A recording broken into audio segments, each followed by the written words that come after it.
The Dakota wind carried death that evening, though 8-year-old Clara Whitmore didn't know it yet.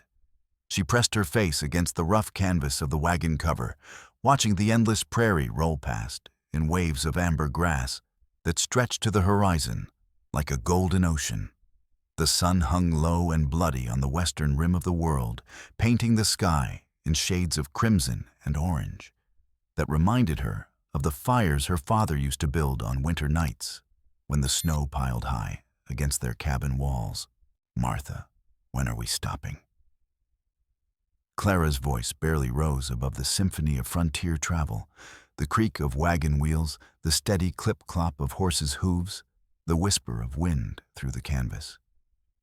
"It's getting dark, and I can hear music from somewhere." Her stepmother didn't turn around. Martha Whitmore sat rigid on the driver's bench, her knuckles white against the leather reins, her shoulders hunched forward as if she were carrying an invisible weight. Dark circles ringed her eyes, and her hands trembled slightly, signs Clara had learned to recognize over the past month since the letters had started coming. Each envelope bore the same return address in Deadwood, each one making Martha drink more and sleep less, pacing the cabin floor at night like a caged animal.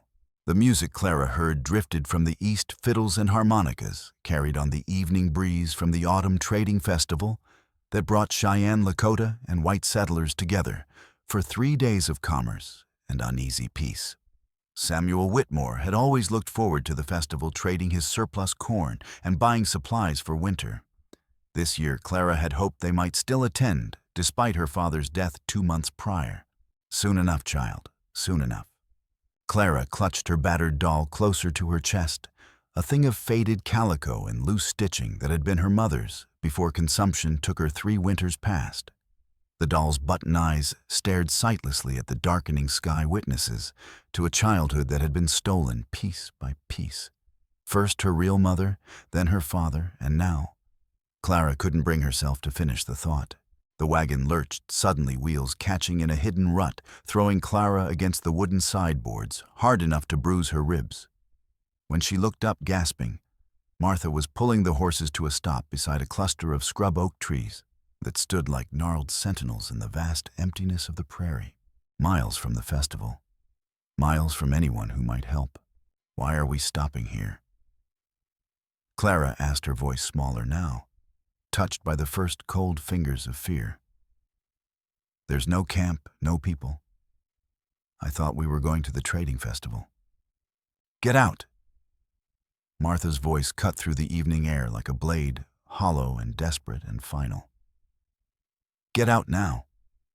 Clara's heart hammered against her ribs like a trapped bird. "But Martha, it's getting dark. Where's our bedroll? Where's the food? Are we camping here?" Martha climbed down from the wagon without answering, her movements jerky and unnatural, like a marionette controlled by an inexperienced puppeteer.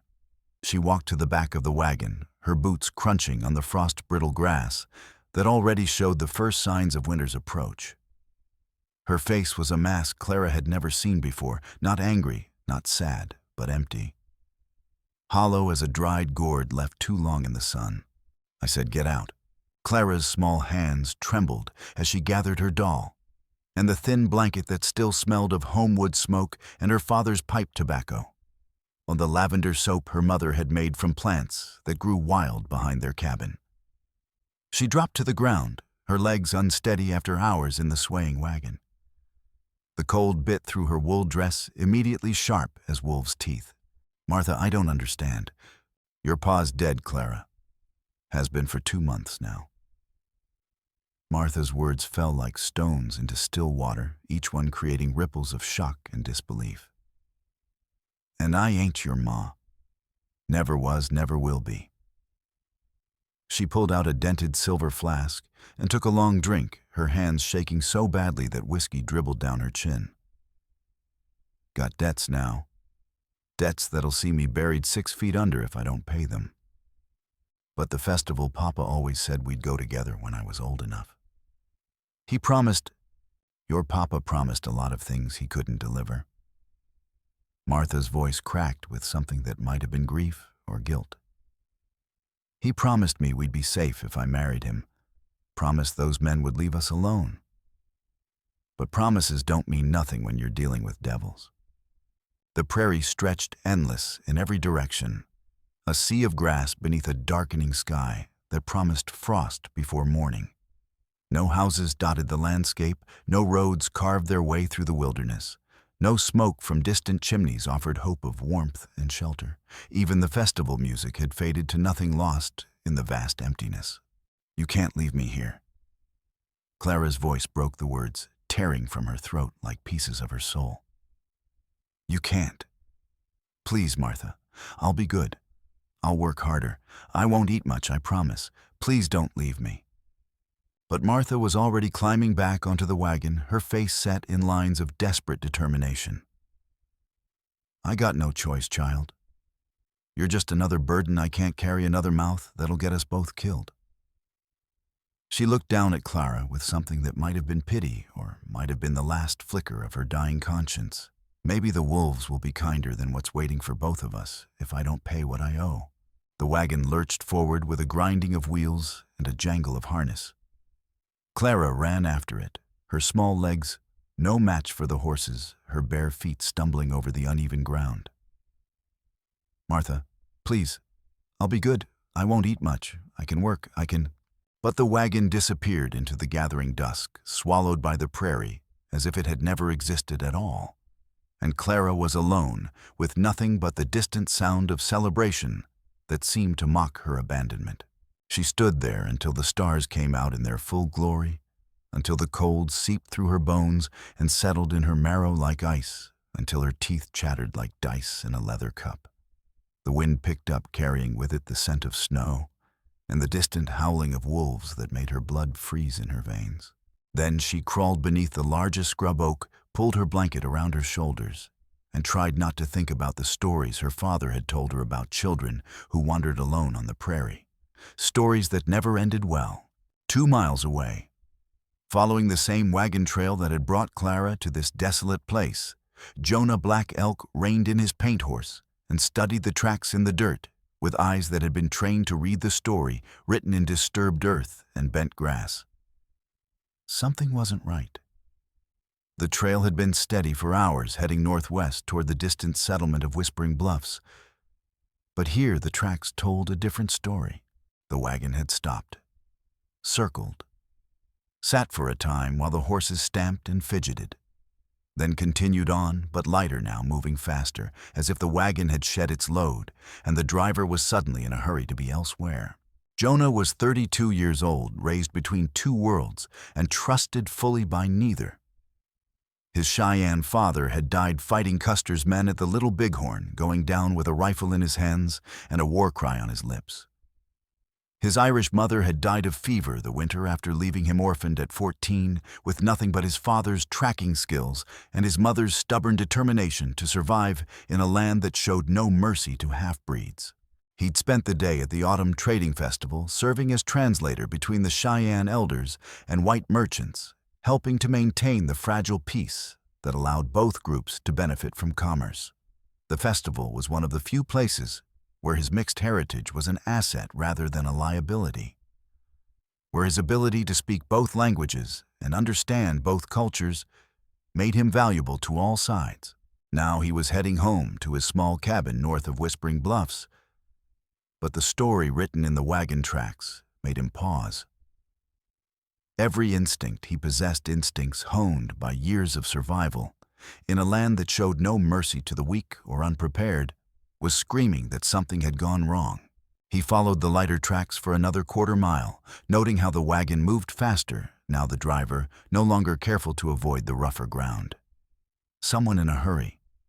Someone running from something. Or someone.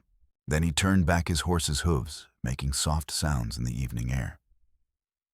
In the moonlight, he could see where the wagon had stopped, and his trained eyes picked out details that would have been invisible to most men.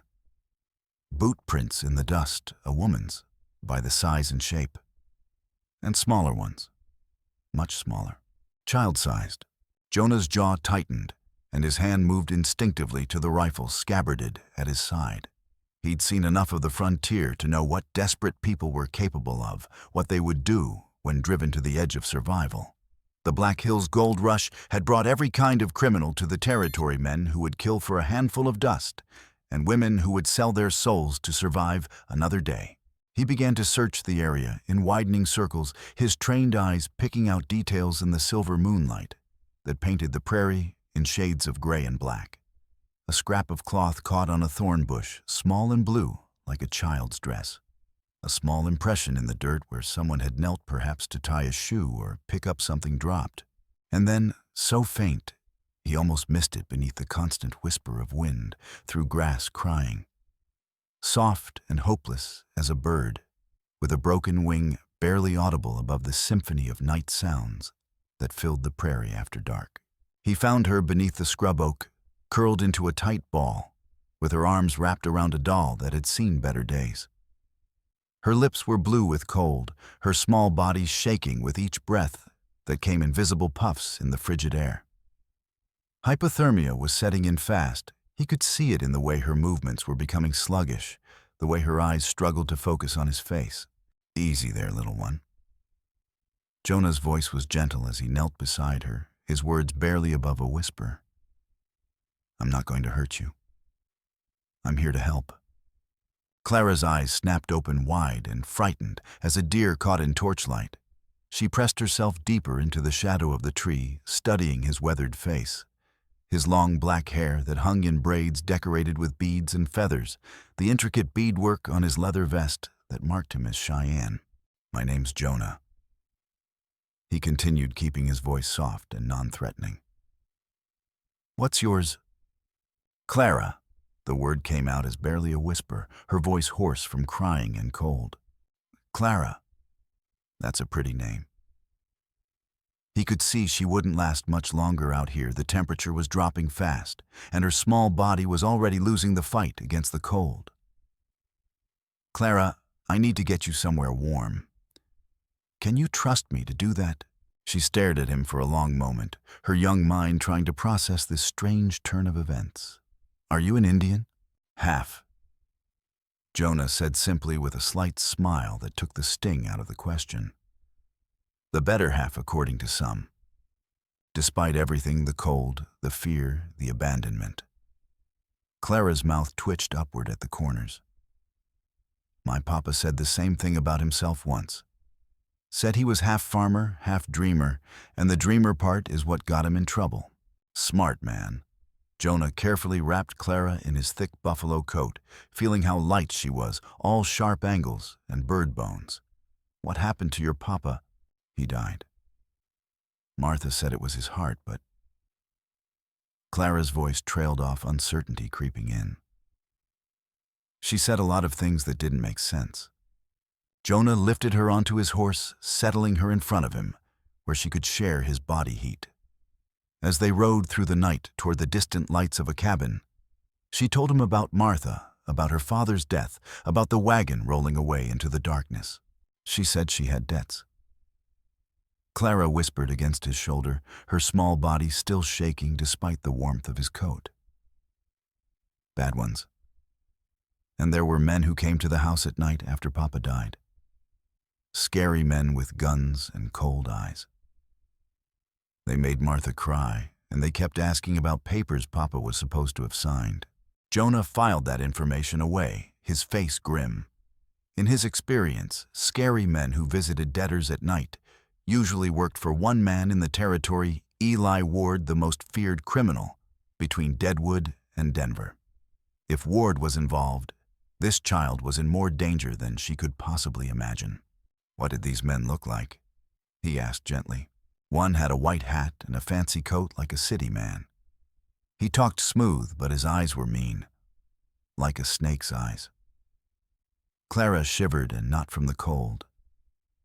The others just stood behind him, watching Martha like they were waiting for her to run. But there was another man too, someone I'd seen before. He wore a badge. Jonah's blood ran cold. If law enforcement was involved with Ward's operation, the corruption ran deeper than anyone suspected. A sheriff's badge. Deputy, I think. He looked scared, like he didn't want to be there but couldn't leave. Clara's voice grew smaller. He kept looking at me funny, like I reminded him of someone. The cabin they approached sat like a weathered scar against the landscape, its windows glowing with warm yellow light that spilled out onto the frost-covered ground. Smoke drifted from the stone chimney, carrying the scent of burning wood. And something else, coffee maybe, or stew. It was a smell that spoke of home and safety. Two things Clara hadn't known for months. The cabin belonged to Silas Greeley, and Jonah had known him for 3 years now, ever since the man had arrived in the territory with haunted eyes and enough money to buy decent land, but not enough of a past to satisfy the locals. They'd formed an unlikely friendship, the half-breed tracker and the broken-down rancher who drank to forget whatever ghosts followed him from back east. Silas had been a banker in Philadelphia before something drove him west. He never talked about what had happened, but Jonah had seen the scars on his soul, recognized the look of a man carrying guilt that ate at him from the inside. They understood each other, these two damaged men living on the edge of civilization. Jonah kicked at the door with his boot, his arms full of shivering child. "Silas, open up emergency." The door swung open to reveal a man in his 40s, tall and lean, with prematurely gray hair and eyes the color of winter storm clouds. Silas Greeley had been handsome once before. Whiskey and sorrow carved lines into his face and bent his shoulders with the weight of unnamed regrets. He took one look at Clara and stepped aside without question. "Jesus, Jonah, what have you got there?" "Found her out on the prairie, abandoned." Jonah carried Clara to the stone fireplace and set her down gently in the warmth, helping her out of his coat. "She needs food and dry clothes, and she needs them now." Silas rubbed his jaw, studying the small girl who sat clutching her doll like a lifeline. Something twisted in his chest at the sight memories he'd tried to bury with alcohol and isolation. The way she held herself, the stubborn set of her chin despite her obvious fear, the way she tried to make herself smaller, less of a burden. "How old are you, child?" His voice was rough with emotion he didn't want to name. 8, Clara whispered. 8. Silas said it like a curse, like a prayer, like a wound that would never heal. The same age Emily had been when scarlet fever took her in Philadelphia 3 years ago. He disappeared into the back room and returned with one of his flannel shirts far too large but warm and dry. "Here, get out of those wet things." While Clara changed behind a blanket hung between 2 chairs, Jonah filled Silas in on what he'd found, speaking in low tones that wouldn't carry to the child's ears. The rancher's expression grew darker with each detail, his hands clenching into fists at his sides. "Stepmother just left her out there to die. That's what it looks like. Said she had debts, bad ones according to the girl." Jonah accepted the cup of coffee Silas handed him, grateful for the warmth. "And she mentioned men coming to the house at night. Men with guns and a deputy." "A deputy?" Silas's voice sharpened. "Which one?" She didn't know his name, but she said he looked scared, like he didn't want to be there. Jonah took a sip of coffee, thinking, if Ward's got law enforcement in his pocket, then we're all in more trouble than we thought.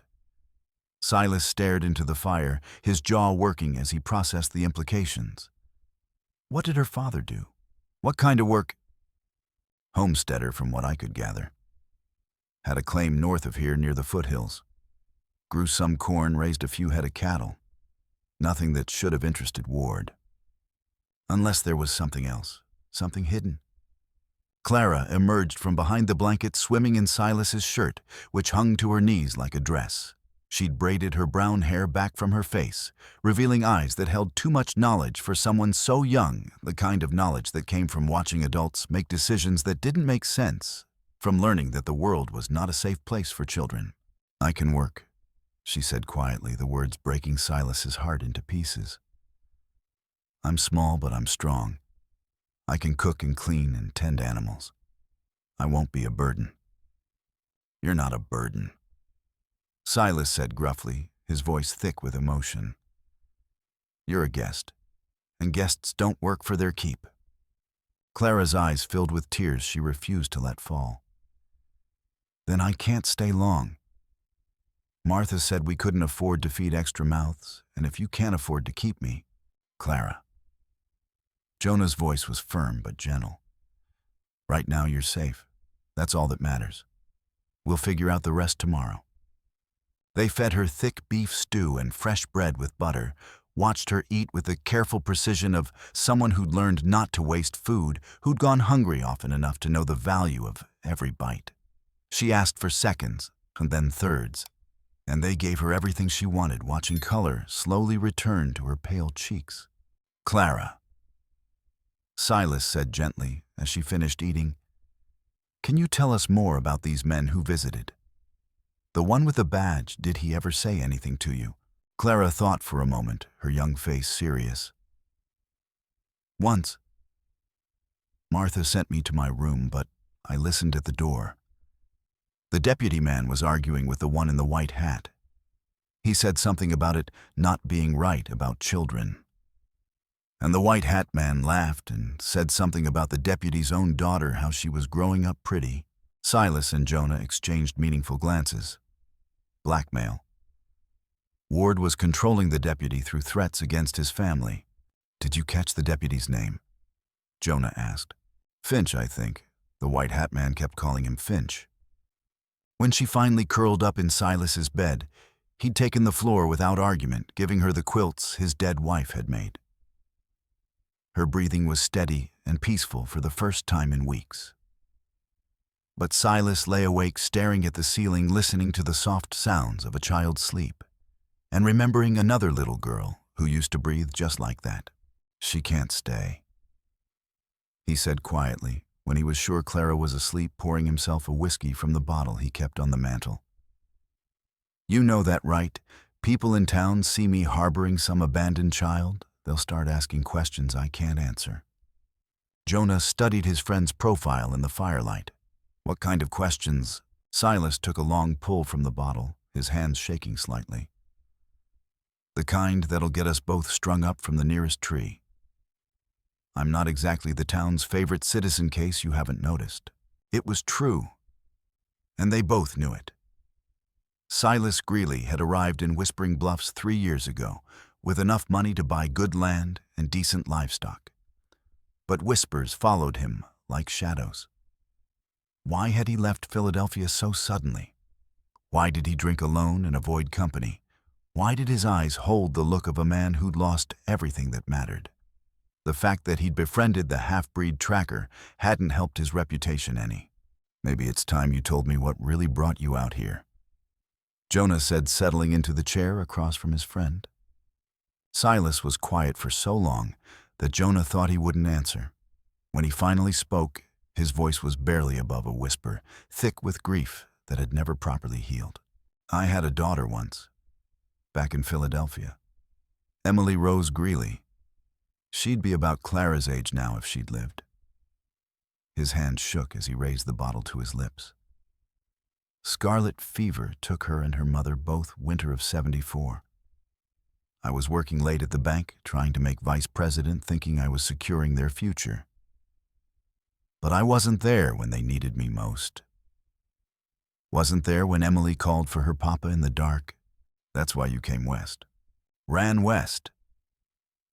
Silas corrected his voice, bitter. Like a yellow-bellied coward.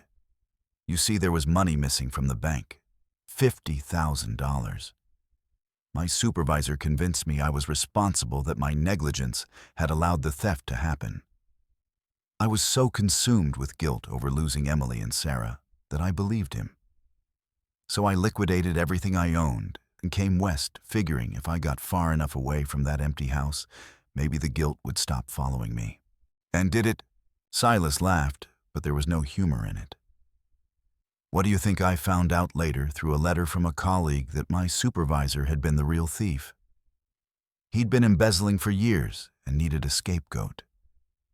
But by then, I'd been gone too long to go back. I was already dead to that world. They sat in comfortable silence, listening to Clara's soft breathing from the bedroom, and the wind howling across the prairie like a living thing. The fire crackled and popped, sending shadows dancing on the walls. We take her to town tomorrow, Jonah said finally. See about finding her family, getting her proper care. Silas nodded, but something cold traced down his spine like a finger made of ice. If Ward was involved in Clara's abandonment, bringing her to town might be walking straight into a trap. But what choice did they have? They couldn't keep her hidden forever. Clara woke before dawn, muscle memory pulling her from sleep at the hour when chores needed doing. For a moment, she couldn't remember where she was.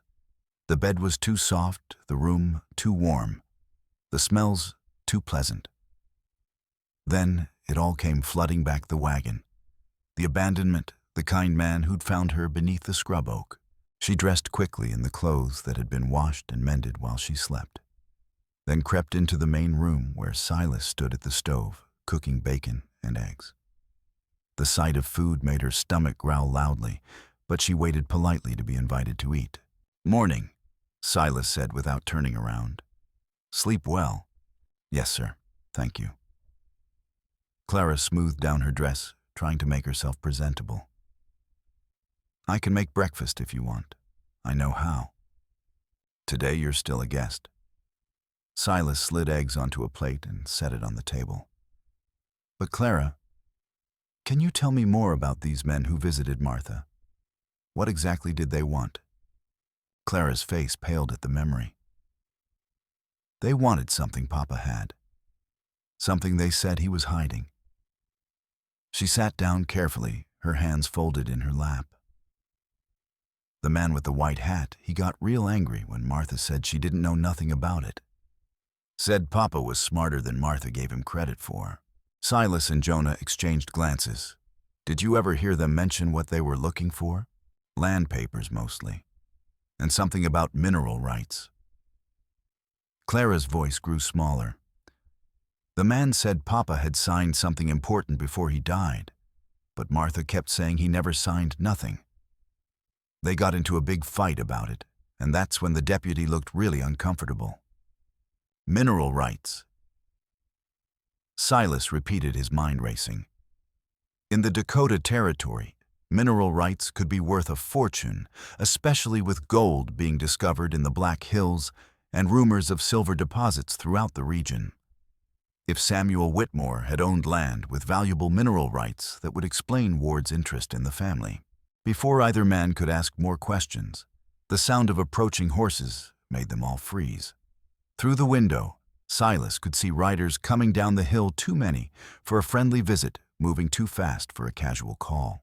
"Get Clara to the root cellar," he told Jonah urgently. Now, but it was too late. The riders had surrounded the cabin before they could move, and a familiar voice called out from the yard, smooth as silk and twice as dangerous. "Mr. Greeley, Mr. Black Elk, I believe we need to have a conversation." Eli Ward sat astride a magnificent black stallion, flanked by 6 armed men who looked like they'd been scraped from the bottom of civilization's barrel.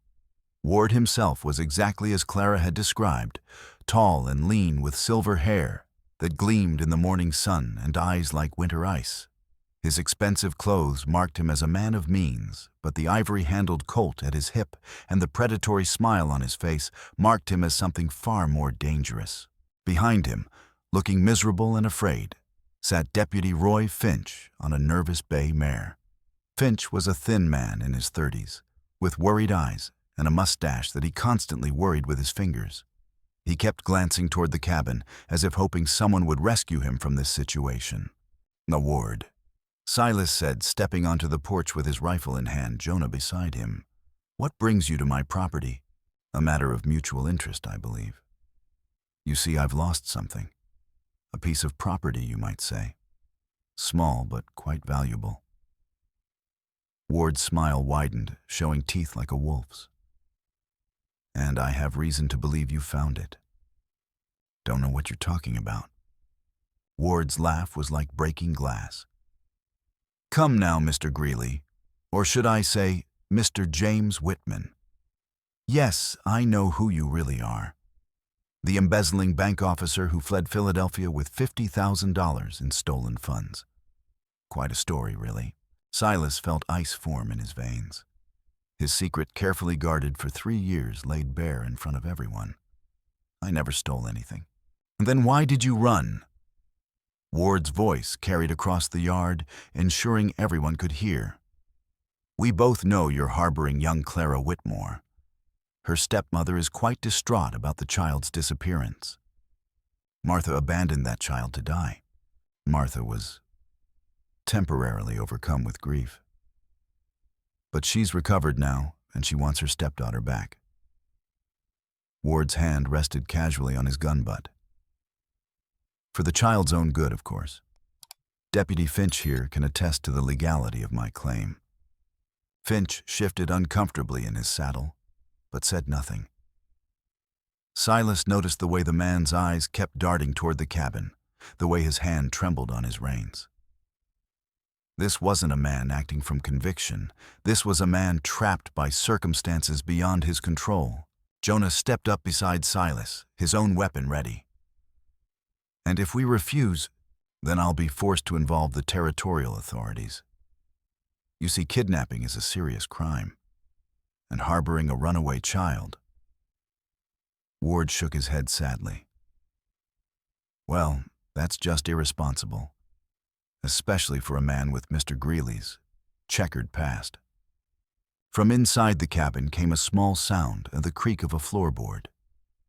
Clara was listening from just inside the door, and Silas prayed she had enough sense to stay hidden. The child isn't here, Silas lied. Of course she isn't. Ward's smile never wavered. Which is why my men are going to search your property. Thoroughly. He made a small gesture, and 3 of his men dismounted their hands on their weapons. Deputy Finch will oversee the search, ensuring everything is done legally. Finch looked like he was going to be sick. Mr. Ward, I don't think... You don't think, Deputy. You do as you're told. Unless you want me to pay another visit to your charming wife and daughter. Ward's voice dropped to a whisper that somehow carried across the yard. Little Susie is 8 years old now, same age as the Whitmore girl. Such a pretty child. The threat hung in the air like smoke, and suddenly Finch's behavior made perfect sense. He wasn't corrupt. He was being coerced, his family held hostage to ensure his cooperation. The standoff stretched taut as a bowstring. 7 guns against 2, and Clara somewhere inside listening to every word. Silas felt the familiar weight of failure settling on his shoulders, the same helplessness he'd felt when Emily died, and he couldn't save her. Then salvation came from an unexpected quarter. That won't be necessary, Mr. Ward. Sheriff Hollis Crane rode into the yard with 4 deputies, their badges glinting in the morning sun. The old lawman's face was grim as he surveyed the scene, taking in the armed men, the tension crackling in the air like lightning before a storm. Sheriff, Ward said smoothly, his composure never slipping. How convenient. I was just explaining to these gentlemen about the missing child. Deputy Finch here was about to conduct a search of the premises. Was he now? Crane's voice was steady, but his hand rested on his gun butt. Funny thing, Roy. Your wife came to see me this morning. She was quite upset, crying about men threatening your little girl. She's at my office right now along with Susie. Both of them safe. Finch's face went white, then red with sudden anger. Sarah, are they really safe? Safe as houses, Roy. And ready to testify about the threats they've been receiving. Crane's eyes never left Ward. Seems you've been keeping some interesting company lately. Ward's composure slipped for just a moment, revealing the killer underneath the gentleman's facade. Sheriff, I think you'll find that Deputy Finch has been investigating some serious allegations against Mr. Greeley here. Embezzlement, child endangerment. Oh, I've been investigating, all right. Crane interrupted. Just not what you think. You see, I got a very interesting telegram from Philadelphia yesterday. Seems the real embezzler was caught last month, a bank supervisor named Morrison, who'd been stealing for years. Mr. Greeley here was cleared of all charges posthumously, as it were, since everyone thought he was dead. Silas felt the weight of 3 years' guilt lift from his shoulders like a physical force. He wasn't a thief? He'd never been a thief. He'd been a victim, a scapegoat, but not a criminal. Furthermore, Crane continued, I've been in touch with the territorial marshal about your activities, Ward. Trafficking, murder, extortion, quite an impressive list of crimes. Ward's eyes narrowed, calculating. His men shifted nervously, sensing the tide turning against them. These weren't hardened killers. They were hired guns, loyal only as long as the money was good, and the odds were in their favor. You're making a serious mistake, Sheriff. Ward said, his voice losing its cultured smoothness. I have powerful friends in Deadwood, Denver. People who won't appreciate this interference. Maybe. But I've got the law on my side. And right now, that's all I need. Crane gestured to his deputies. Roy, I believe you have something to say to Mr. Ward here. Deputy Finch straightened in his saddle, his face transformed by righteous anger.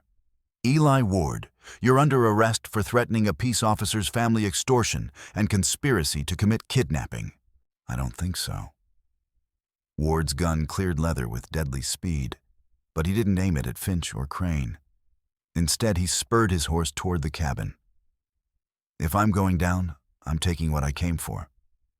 The front door of the cabin burst open, and Clara ran out trying to escape the violence she knew was coming. But Ward was faster. He leaned down from his saddle and scooped her up, his arm tight around her waist as she screamed and struggled. Let her go, Silas roared, raising his rifle. I don't think so. Ward's horse danced nervously as he tried to control both it and his struggling captive. This child is the key to a fortune in mineral rights. Her father was cleverer than anyone realized. He hid documents that prove ownership of half the silver deposits in the Black Hills. The yard erupted into chaos. Ward's men went for their guns, but Crane's deputies were ready. Gunfire cracked across the morning air. Like thunder, horses screamed and reared, and men dove for cover behind anything they could find. The peaceful cabin yard became a battlefield in the space of a heartbeat. Silas threw himself behind a water trough as bullets whined overhead, splintering wood and sending up geysers of dirt. Ward was trying to control his horse while keeping Clara captive, but the animal was spooked by the gunfire. One of Crane's deputies cried out and fell clutching his shoulder as blood seeped between his fingers. We're outnumbered, Crane shouted over the gunfire. Not anymore. The voice came from the direction of town, and Silas looked up to see a sight that made his heart leap with hope. Tom Bradley, the town blacksmith, was riding hard toward the cabin, with a dozen men behind him, shopkeepers, ranchers, even the town doctor. They'd heard the gunfire from the autumn festival and come running armed with whatever weapons they could find. Ward saw them coming too, and his face went pale. His empire was crumbling around him. His network exposed, his men outnumbered and outgunned. But Eli Ward had never been a man to surrender gracefully. If I can't have what I came for. He snarled, his arm tightening around Clara's waist. Then nobody gets anything. He spurred his horse toward the tree line, Clara's screams echoing across the prairie. But Tom Bradley had anticipated this move. The big blacksmith split his group, sending half his men to intercept Ward, while the others engaged the remaining gunmen in the yard. "Marm," Silas shouted, "don't let him reach the trees." But Ward's horse was fast, and he had a head start. He crashed through the underbrush at the edge of the property, Clara still struggling in his grip. Silas and Jonah mounted their horses and gave chase, followed by Tom Bradley and 3 of his men. The pursuit wound through a maze of scrub oak and scattered boulders, Ward's horse leaping fallen logs and dodging between trees with reckless speed. Clara had stopped screaming and was now trying to work herself free, her small hands clawing at Ward's arm. "Hold still, you little wildcat," Ward snarled, trying to maintain his grip on both the reins and his captive. That moment of distraction was all Clara needed. She bit down hard on Ward's forearm, drawing blood and a howl of pain. His grip loosened just enough for her to slip free, tumbling from the horse, to land hard on the rocky ground. Ward wheeled his horse around his gun, trained on Clara's prone form. "You want to play rough, do you? Fine by me." The gunshot cracked across the forest, but it wasn't Ward who fired.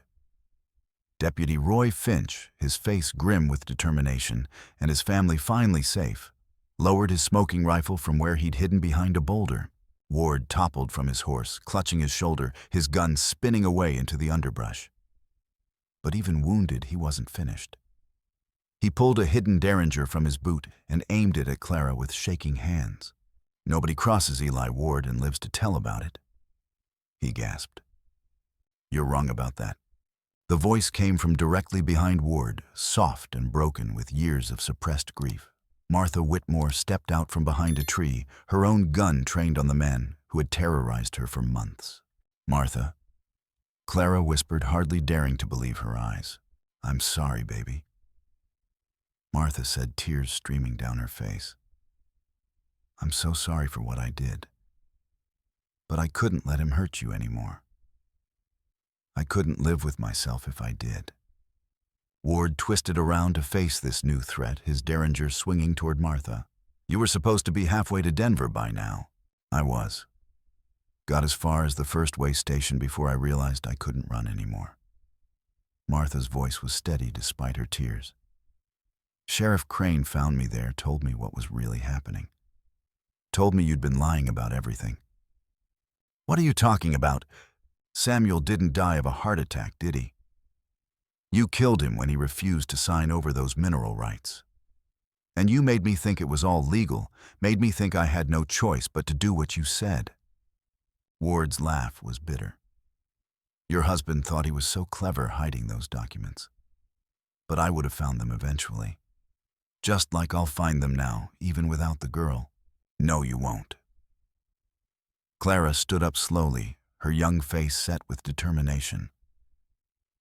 "Because I know where Papa really hid them. And it's not where you think." "Where?" Ward demanded, his desperation showing through his facade. Clara looked at Martha, then at Silas and the other men who had come to rescue her. "Papa didn't hide them at our house or in the bank or anywhere you could find them. He gave them to someone he trusted completely. Someone who would keep them safe no matter what." "Who?" "Father Miguel at the church. Papa said holy ground was the safest place in the territory because even bad men wouldn't violate sanctuary." Clara's voice grew stronger. "He told me before he died, made me promise to remember if anything ever happened to him." Ward's face contorted with rage. "You little—" The derringer cracked, but Martha was faster. Her shot took Ward's center mass, spinning him backward to land in a heap among the fallen leaves. He tried to raise his gun one more time, but the strength left his body like air from a punctured balloon. "It's over," Martha whispered, dropping her weapon and sinking to her knees. "It's finally over." The aftermath of Ward's death rippled through the territory like stones thrown into still water.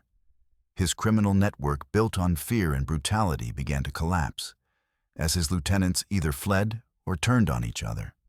The documents Father Miguel had been safeguarding proved invaluable. Not only did they establish Clara's rightful ownership of valuable mineral claims, but they also contained detailed records of Ward's criminal activities that helped authorities round up the remaining members of his organization.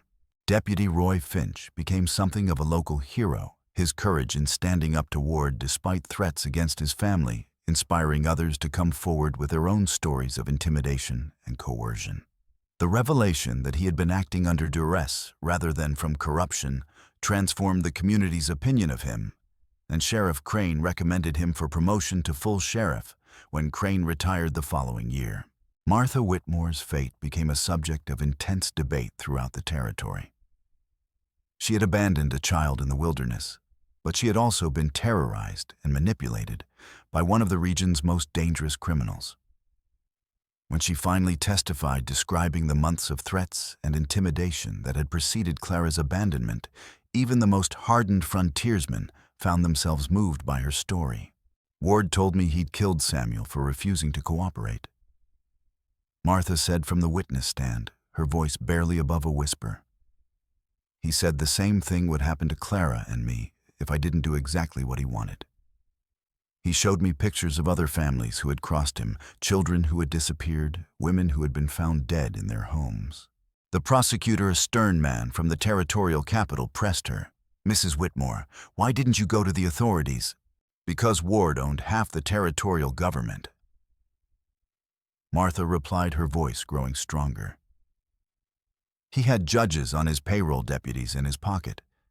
He showed me telegrams from officials in Deadwood promising to look the other way in exchange for gold. Who was I supposed to trust?" Clara testified as well, though Judge Harrison was reluctant to put such a young child through the ordeal. Her testimony was brief, but powerful, describing the men who had visited their home. The fear in Martha's eyes, the way Ward had spoken casually about her father's death as if it were just another business transaction. Martha was scared. Clara said, her small voice carrying clearly through the packed courtroom. "She did a bad thing, but she was trying to protect me the only way she knew how. And in the end, she saved my life." The jury deliberated for less than an hour before returning with their verdict guilty of child endangerment, but with a strong recommendation for mercy.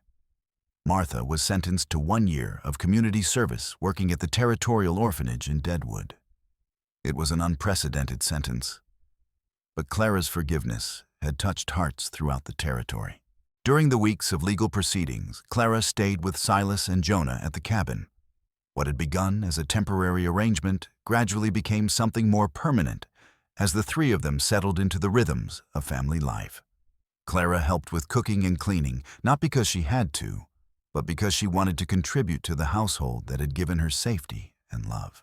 Silas found himself looking forward to her chatter over breakfast, her questions about books, and learning her stubborn insistence on feeding every stray cat that wandered onto the property. She was healing his wounded heart, even as he provided the stability and protection she needed. The revelation that he had been innocent of the embezzlement charges transformed Silas's standing in the community. The Philadelphia bank had issued a formal apology and offered to restore his position, but Silas had no interest in returning to his old life.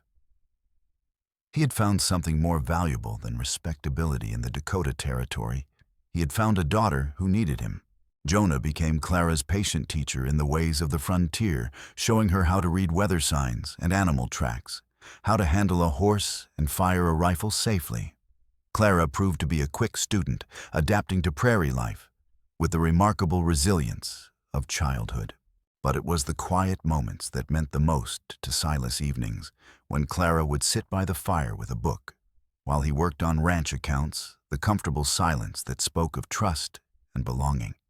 She was becoming the daughter he had never expected to have, again filling the empty spaces in his heart that had been carved out by grief and guilt. "Mr. Silas," Clara said one evening as they sat on the porch watching the sunset paint the sky in brilliant shades of orange and purple.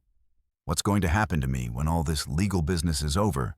It was the question he'd been dreading, and the one that had no easy answer. Clara was an heiress now. The documents Father Miguel had protected revealed the true extent of her father's mineral rights, worth enough to make her one of the wealthiest children in the territory. But she was still 8 years old, still needed care and protection and guidance. "Now that depends," he said carefully, his throat tight with emotion. "What do you want to happen?" Clara was quiet for a long moment, watching a hawk circle high above the prairie with lazy, graceful movements. "I want to stay here, with you and Jonah. If that would be all right." Silas felt his heart constrict with love and fear in equal measure. "Clara, I'm not perfect. I drink too much. Sometimes I have a reputation for being difficult. And there are still people in town who don't trust me. I don't care about what other people think." Clara interrupted, her voice firm with the kind of certainty that only children possessed. "I care about what you did when it mattered. You could have turned me away when Jonah brought me here. You could have handed me over to Ward when he threatened you. You could have run when things got dangerous. But you didn't. You stayed and you fought for me, and you kept me safe. What if I fail you? What if I can't be the father you deserve?" Clara smiled, and in that smile, Silas saw echoes of the woman she would become: strong, compassionate, unafraid of life's challenges. "Then we'll figure it out together." That's what families do, isn't it? The adoption papers were filed 6 weeks later, making Clara Elizabeth Greeley officially Silas's daughter in the eyes of the law. The ceremony was small but meaningful, held at Father Miguel's simple church, with Jonah serving as witness and most of the town in attendance. Even those who had once viewed Silas with suspicion came to offer their congratulations, moved by his obvious devotion to the child and impressed by his courage in standing up to Ward's criminal organization. Sheriff Crane, who had become something of a local hero for his role in bringing down Ward's network, spoke briefly at the ceremony. "I've seen a lot of things in my years as a lawman," he said, his weathered face creased with emotion. "I've seen the worst that people can do to each other, and I've seen the best. Today I'm seeing the best. This little girl has found herself a father, and this man has found himself a second chance at happiness." That's what family is all about, choosing to love each other even when the world makes it hard. As the years passed, Clara grew into a remarkable young woman. She attended the territorial school, excelling in her studies while never losing her compassion for those less fortunate. She learned to ride like a Cheyenne warrior, shoot like a frontier marksman, and think like the brilliant woman she was becoming. She never forgot her origins, never pretended that her early trauma hadn't shaped her. But she also never let it define her. Instead, she let it motivate her to help others who found themselves in similar situations, using her painful past as a source of strength rather than weakness. When the continued development of the Black Hills brought more prospectors and settlers through the territory, Clara saw the suffering it caused: families torn apart, children orphaned by disease and violence, women left destitute when their men died in the mines or were killed by hostile tribes. She began volunteering at the territorial hospital, helping to care for the sick and injured, learning the basics of medicine from Dr. Morrison. "You have a gift," the old doctor told her one day, as she helped him treat a miner who had been injured in a cave-in. "Not just for medicine, but for healing. People trust you, child. They see something in your eyes that tells them you understand suffering." "I do understand it," Clara replied quietly, her hands gentle as she changed the miner's bandages. "I've lived it, and I've learned that the only way to heal from it is to help others heal too." When she turned 16, Clara made an announcement that surprised no one who knew her well. She was establishing the Whitmore Foundation for Abandoned Children, using her substantial inheritance to create a refuge for orphans throughout the territory. The facility would be built on land donated by several local ranchers, including Silas and Jonah, and it would welcome children of all backgrounds: white, Native American, Mexican, Chinese, mixed race. The only requirement would be need. "Why did you name it after your birth father instead of your adoptive father?" asked the reporter from the territorial newspaper who had come to cover the foundation's groundbreaking ceremony. Clara, now a poised young woman with her mother's gentle beauty and her adoptive father's strength of character, considered the question thoughtfully. "Because Samuel Whitmore gave me life, but Silas Greeley taught me how to live it. Both deserve to be remembered. The foundation honors my birth father's memory, but the love that made it possible came from the man who chose to be my father." The reporter scribbled notes, clearly moved by her words. "And your future plans? Marriage, a career?" "I want to become a doctor," Clara said firmly, her voice carrying the conviction of someone who had found her calling.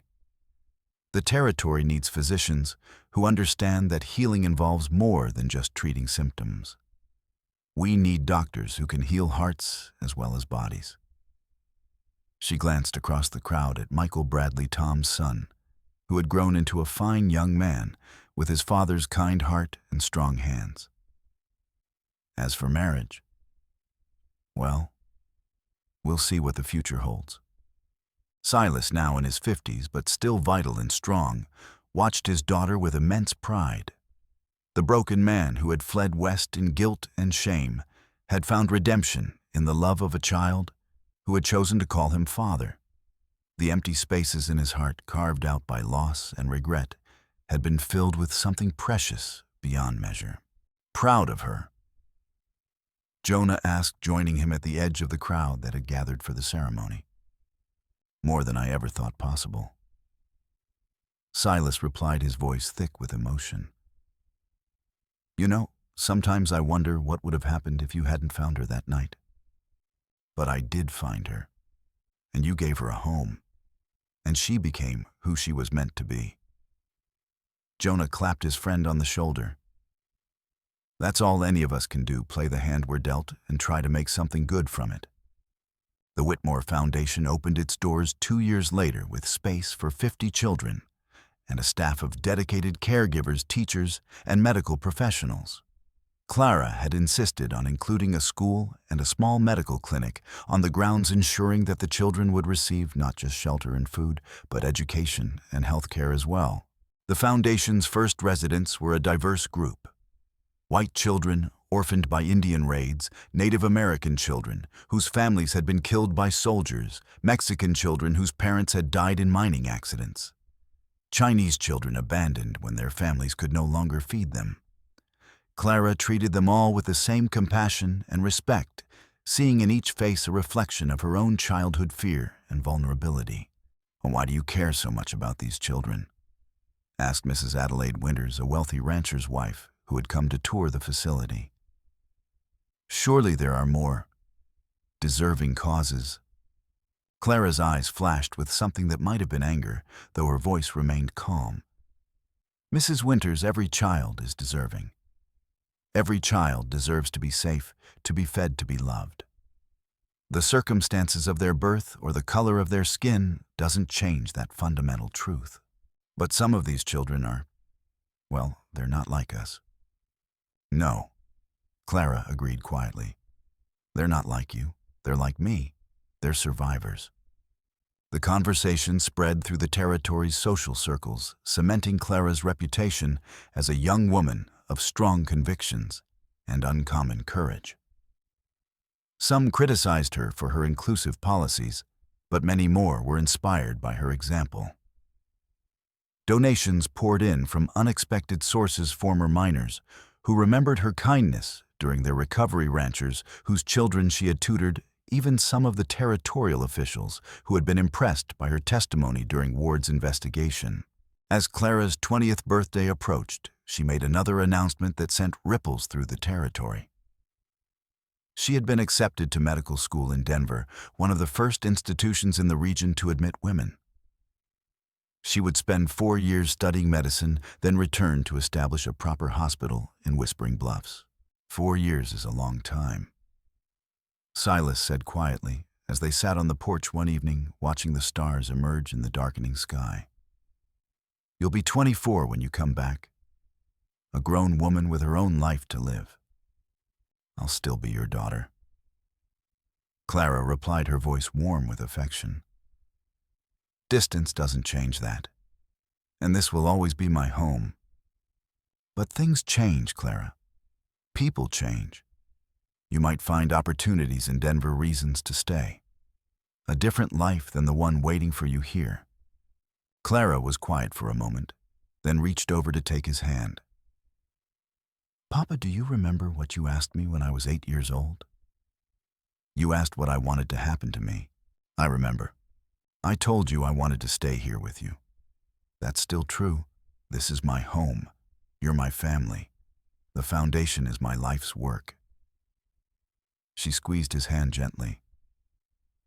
"I'm going to Denver to learn how to be a better doctor, not to find a different life. I know exactly what life I want, and it's here." 2 years later, Clara married Michael Bradley in a ceremony that drew visitors from across the territory and beyond.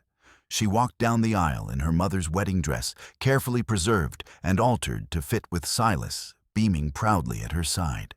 When Father Miguel asked who gave this woman to be married, Silas's voice rang clear and strong. Her family does all of us who love her. The reception was held on the grounds of the Whitmore Foundation, with children from the orphanage serving as flower girls and ring bearers. Martha Whitmore was there too, having completed her community service and found work as a teacher at the foundation. Her relationship with Clara remained complicated. They would never be mother and daughter in the traditional sense. But they had found a kind of peace with each other. "I know I can never make up for what I did," Martha told Clara during the reception.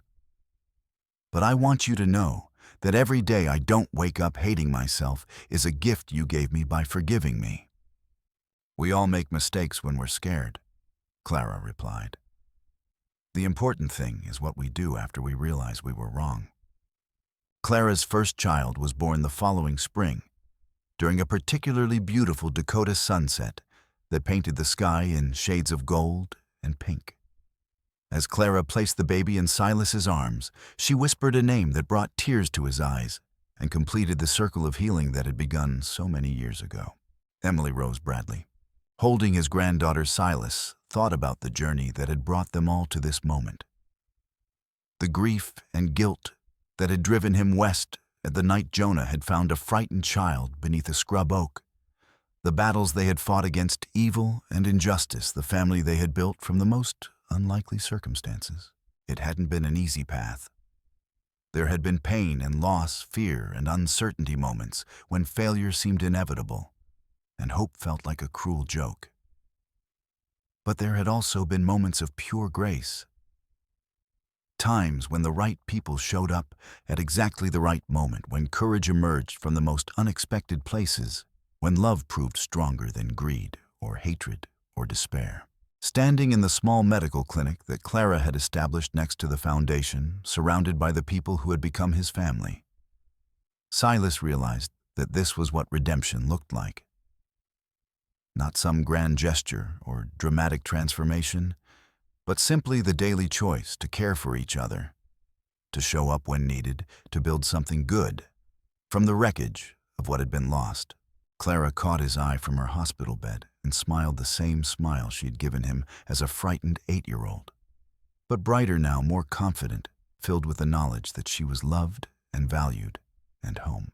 In that smile, Silas saw the future stretching ahead, more grandchildren, to love, a foundation to expand, a community to serve. He saw Clara completing her medical degree and returning to become one of the territory's most respected physicians. He saw her children growing up with the same values of compassion and justice that had guided her own life. He saw the foundation expanding to serve hundreds of children, breaking down barriers of race and class that had divided the territory for too long. Most importantly, he saw hope.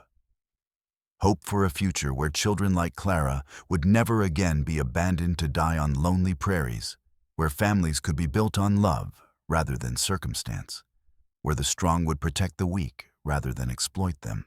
Dr. Clara Bradley returned from medical school 4 years later to establish the territory's first modern hospital, a facility that served everyone regardless of their ability to pay. She specialized in pediatric medicine, but also became known for her innovative approaches to treating trauma, drawing on her own experiences to help others heal from similar wounds. The hospital was built adjacent to the Whitmore Foundation, creating a campus dedicated to healing and hope. Children from the orphanage could receive immediate medical care when needed, and Clara often used her young patients' recovery time to teach them about science and medicine, inspiring some to pursue careers in healthcare themselves. As the years passed and the Dakota Territory moved toward statehood, Clara became a prominent voice in territorial politics, advocating for child welfare laws, women's rights, and improved health care for all residents. She never sought elected office herself, preferring to work behind the scenes to create lasting change. "Why don't you run for the territorial legislature?" asked Governor Nehemiah Ordway during one of his visits to the foundation. "You have more influence than most politicians." "Because my influence comes from serving children, not from holding office," Clara replied. "The moment I become a politician, I become someone who has to worry about elections and party politics. I'd rather focus on the work itself. Silas, now in his 60s but still sharp and active, continued to manage the business side of Clara's various enterprises. The mineral rights that had once made her a target for Ward's criminal organization now funded her humanitarian work, creating a lasting legacy that honored her father's memory while serving the greater good.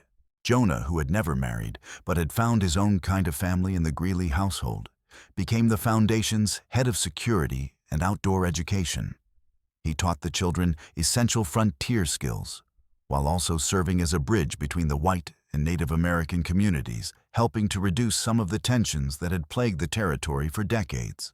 "You know," Jonah said one evening as he and Silas sat on the porch of the cabin that had once been a refuge for a frightened child, "I never thought I'd live to see the day when a half-breed would be welcomed in white churches and schools."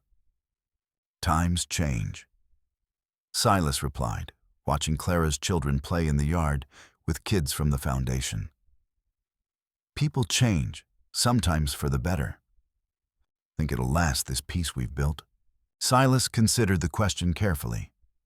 "I think it'll last as long as people like Clara keep fighting for it. As long as there are folks willing to choose love over fear, understanding over prejudice." On Clara's 28th birthday, the Foundation held its largest celebration yet.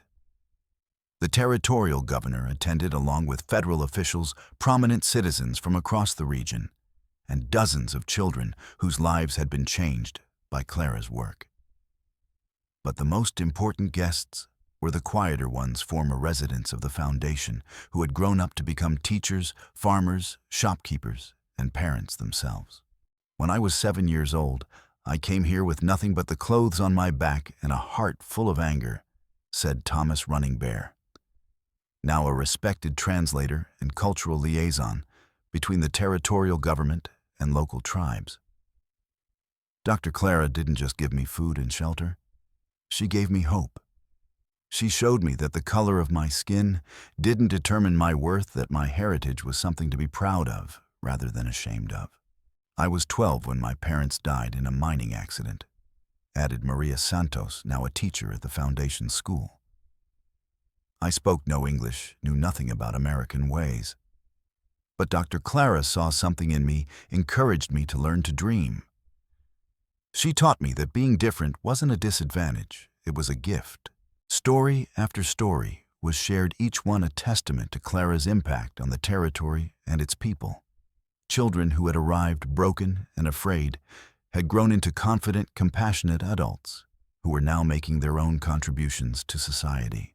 As the celebration continued into the evening, Clara found herself standing apart from the crowd, watching the interactions between children and adults of different races and backgrounds. It was the world she had dreamed of creating, not perfect but better, not without conflict but moving toward understanding.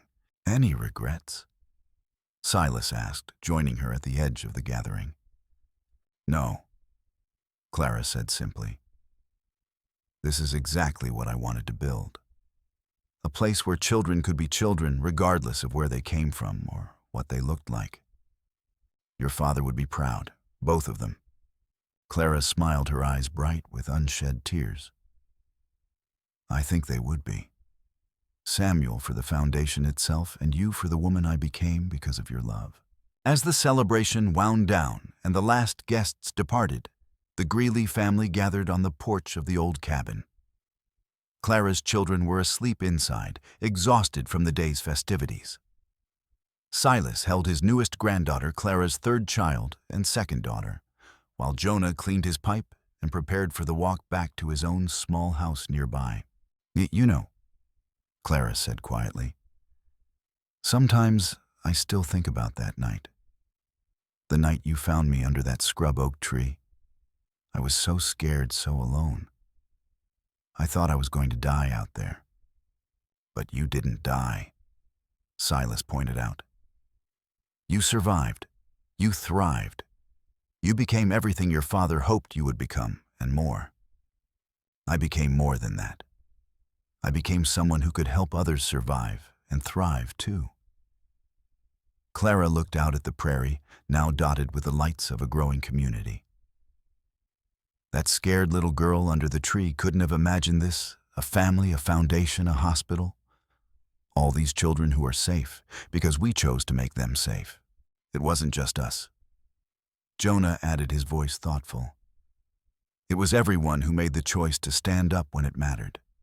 Tom Bradley and his men, Sheriff Crane, Deputy Finch when he finally found his courage. Even Martha in the end. Even Martha, Clara agreed. She taught me something important about forgiveness, about understanding that people can be both weak and brave, both selfish and selfless. As they sat in comfortable silence, watching the stars emerge in the vast Dakota sky, each of them reflected on the journey that had brought them to this moment. The abandoned child had become a healer. The broken man had found redemption. The outsider had found acceptance. And together, they had created something beautiful from the ashes of tragedy. The wind picked up, carrying with it the scent of prairie grass and wildflowers, the distant sound of children's laughter from the foundation dormitories, the rustle of leaves in the oak trees that stood like guardians over the property. It was the sound of life, continuing of hope, persisting of love, triumphing over the darkness that had once threatened to consume them all. I should get some sleep, Clara said eventually, standing and stretching. Morning rounds at the hospital start early, and I have 3 new patients coming in from the mining camps. Of course you do, Silas said with a fond smile. You never could take a day off completely. There's always someone who needs help, Clara replied. Besides, I like the work. It reminds me why I'm here. As Clara headed inside to check on her sleeping children, Silas and Jonah remained on the porch for a few more minutes, neither ready to end this perfect day. You did good, Silas, Jonah said finally. Raising her, I mean. She turned out exactly right. We did good, Silas corrected. All of us. Even when we didn't know what we were doing, even when we made mistakes, we kept choosing love over fear. That's what made the difference. Think her children will carry on the work? Silas looked through the window at Clara's sleeping daughters, both of whom had already shown signs of their mother's compassionate nature. I think they'll find their own ways to make the world better. That's what children do when they're raised with love and given the chance to grow. As Jonah finally departed for his own home and Silas prepared to lock up the cabin for the night, he took one last look at the prairie that had once seemed so hostile and unforgiving. Now it looked different to him, not empty, but full of possibility. Not harsh, but strong. Not a place to hide from the past, but a foundation on which to build the future. Inside the cabin, Clara was tucking her youngest daughter into bed, her voice soft as she sang the same lullaby her own mother had once sung to her. The sound drifted through the thin walls, a melody of love and continuity that connected past and future in an unbroken chain. This was how it was supposed to be, Silas realized. Not the fairy tale ending where all problems were solved and all wounds were healed, but the real-world ending where people chose to love each other, despite their flaws, where communities came together to protect their most vulnerable members, where the strong used their strength to lift up the weak rather than exploit them. The little girl who had been abandoned to die under a scrub oak tree had grown into a woman who spent her life ensuring that no child would ever feel that, abandoned again. She had taken the worst thing that had ever happened to her and transformed it into a force for good in the world, creating ripples of positive change that would continue long after she was gone. It was, Silas reflected, as he finally headed to bed, exactly the kind of ending Samuel Whitmore would have wanted for his daughter. Both of his daughters really the birth father who had given her life, and the adoptive father who had taught her how to live it fully and meaningfully. Outside, the Dakota wind continued to blow across the endless prairie, carrying with it the whispered stories of all the children who had found safety and love in this place. All the families that had been built on choice rather than circumstance. All the second chances that had been offered and accepted with grateful hearts.